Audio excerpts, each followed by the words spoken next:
In this video, I'm going to help you understand some more negative exponents, and then also you'll notice that I'm going to show you the power of 0 in this video.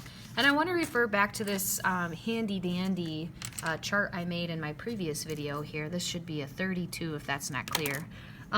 When you have 2 to the first power and 2 squared and 2 cubed and 2 to the fourth and 2 to the fifth, you multiply by 2 each time you add, you know, a one more 2, meaning your base gets multiplied one more time.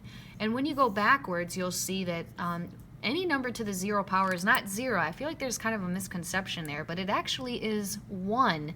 And the reason why is because as you multiply your 2, you know, again and again and again, 2 times 2 is 4. Well, if you multiply to go forward, you got to divide to go back.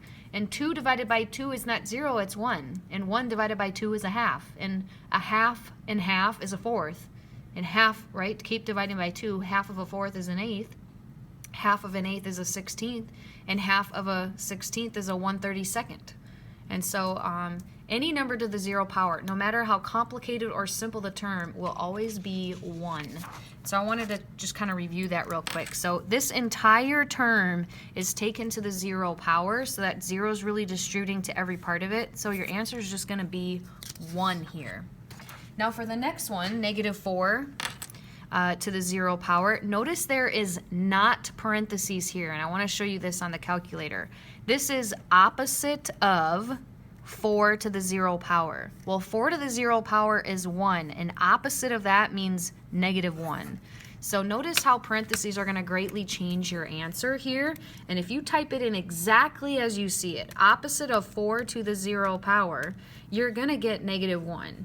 Versus if you had, so I'm going to make a new problem in here.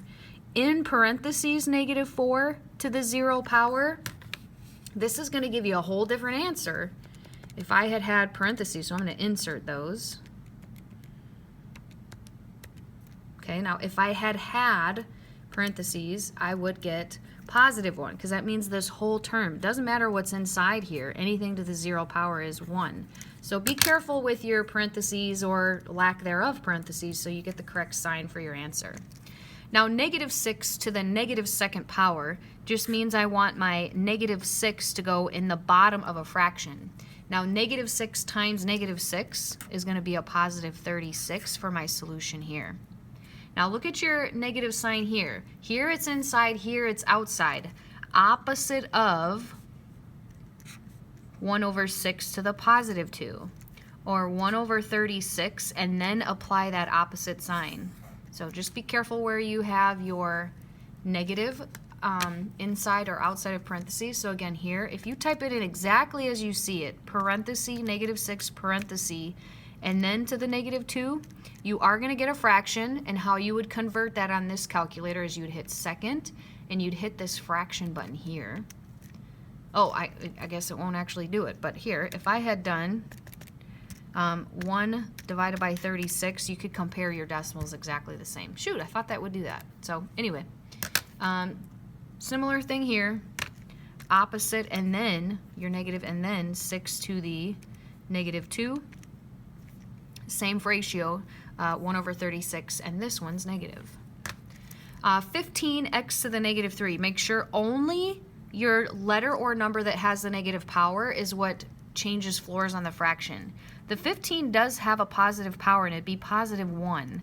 So we only want to move our x cubed to the denominator. And now here, my -2 is going to get distributed to my 2 and my 3. So 2 to the -2 and 3 to the -2.